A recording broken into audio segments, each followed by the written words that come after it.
The member from Nepean Carleton. Thanks very much, Speaker. Appreciate the opportunity today. My question is for the Premier. For weeks, I have been requesting that you tell the ratepayers how much they are paying on their electricity bills because of the cancelled gas plants, and you keep refusing. I've been asking here in this chamber for 2 weeks.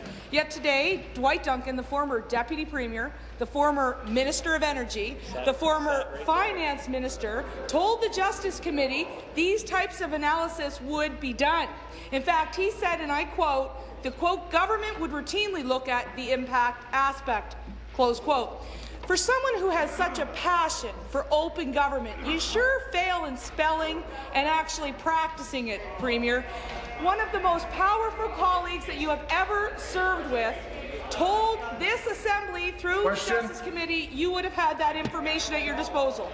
Why won't you adhere to open government and finally release how much individual ratepayers are going to be on the hook for your cancelled gas? Be seated, please. Be seated, please. Thank you. Premier. Very much, Mr. Speaker, and I haven't seen the transcript from the committee this morning, and I know the Government House Leader or the Minister of Energy will want to speak to the specifics, Mr. Speaker, but I will just say that, you know, I have said all along that Cabinet made decisions, Mr. Speaker. Government had information, and that information has been made available to the committee. Tens of thousands of documents have been handed over to the committee, Mr. Speaker. Questions have been answered. We broadened the scope of the committee, and I appeared before the committee, Mr. Speaker, and that information has been made available, and I look forward to the supplementary. Thank you. Supplementary. Thanks very much, Speaker, and thank you, Premier, for again showing that you care not about open governments, that you only care about photo ops, but I wish you knew how to spell government. It's very important to the people. And you have known the true cost, or at least the true range of the cancelled Oakville plant since 2011. Don't take my word for it. Order. Take Serge Ambronie's, the Deputy Minister of Energy, who said in December of 2011 you knew that the cost would exceed $700 million. All the while, you and your colleagues said it was only $33 to $40 million. You want to know why, Speaker? They wanted to rely on the province of Ontario and the people within it, the ratepayers who pay the bills. They wanted to rely on a distinction between taxpayer and ratepayer. It's absolutely despicable that she did this, and I have other words for you beyond parliamentary. You now know it costs $1.1 billion. You know how much it costs on the ratepayers. Will you table that today, or will you get the Auditor General? Thank you. Be seated, please. Thank you. Be seated, please. Be seated, please. Thank you. Premier. Mr. Speaker, I really believe that it is important that we have gone through this process. When I came into this office, I said that it was important to me that we open up the process, that we make sure that the information was available. The reason that the Justice Committee, Mr. Speaker, has had the opportunity to hear from the witnesses and has received the documentation, Mr. Speaker, is that we changed the process on this side of the House and we opened up the process.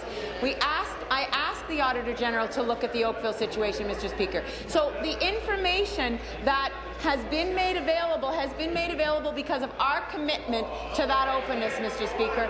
And I said that, you know, the questions that were being asked by the opposition would be answered. They have been answered. They have the information, Mr. Speaker. That's as it should be. And what is really important now is that we have a better process in place so that this will not happen again. And it would be great to have a report from the committee, Mr. Speaker. Thank you. Final supplementary. Very much, Speaker. Again, back to the Premier.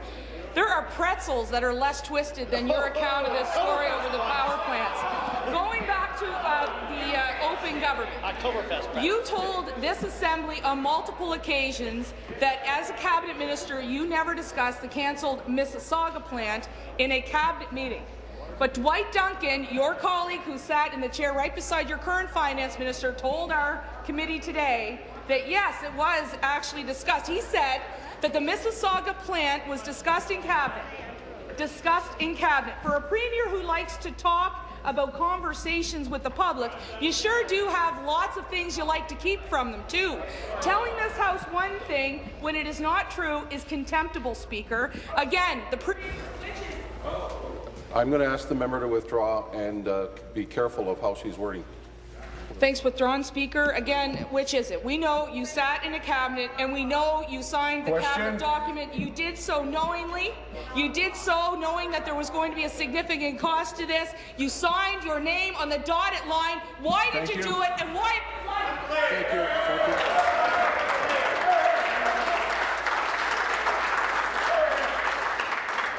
Thank you, John Baird Jr. The Minister of the Environment will come to order.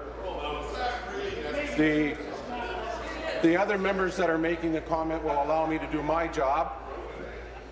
The member from the P and Carleton will withdraw.